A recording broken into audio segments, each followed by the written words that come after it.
আসসালামু আলাইকুম সুপ্রিয় শিক্ষার্থীরা, তোমরা সবাই কেমন আছো? আশা করি সবাই অনেক অনেক ভালো আছো। তোমরা যারা ষষ্ঠ থেকে নবম শ্রেণীতে পড়াশোনা করছো, তোমাদের ষান্মাসিক সামষ্টিক মূল্যায়ন আবার কবে থেকে শুরু হবে সে বিষয়ে জানবো আমাদের আজকের ভিডিওতে। তোমাদের ষান্মাসিক সামষ্টিক মূল্যায়ন শুরু হয়েছিল গত ৩ তারিখ, অর্থাৎ ৩ জুলাই। এখন কয়েকটা পরীক্ষা হওয়ার পর স্থগিত করা হয়েছে। অনির্দিষ্টকাল জন্য শিক্ষা প্রতিষ্ঠান বন্ধ করে দেয়া হয়েছে।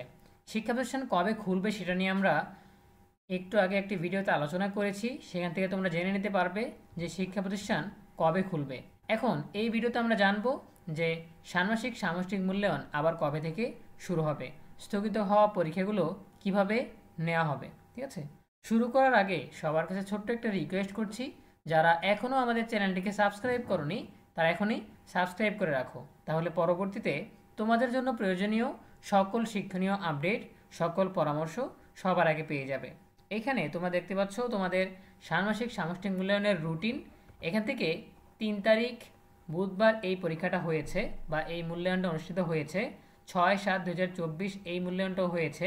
১০/৭/২০২৪ এই মূল্যায়নটাও হয়েছে। ১৫/৭/২০২৪ এই মূল্যায়নটাও হয়েছে।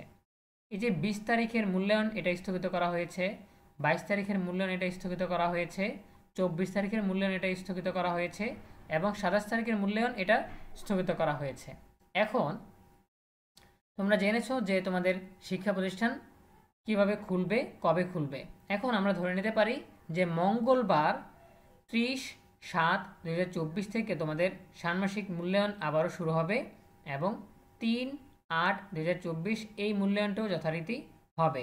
এখন যেগুলো বাদ গেল ২০, ২২, ২৪, ২৭ এই ৪টা মূল্যায়ন ৩ তারিখের পর এই ৪টা মূল্যায়ন নিয়ে আলাদা একটা রুটিন প্রকাশ করা হবে, স্থগিত মূল্যায়নগুলোর রুটিন বা পরিবর্তিত রুটিন।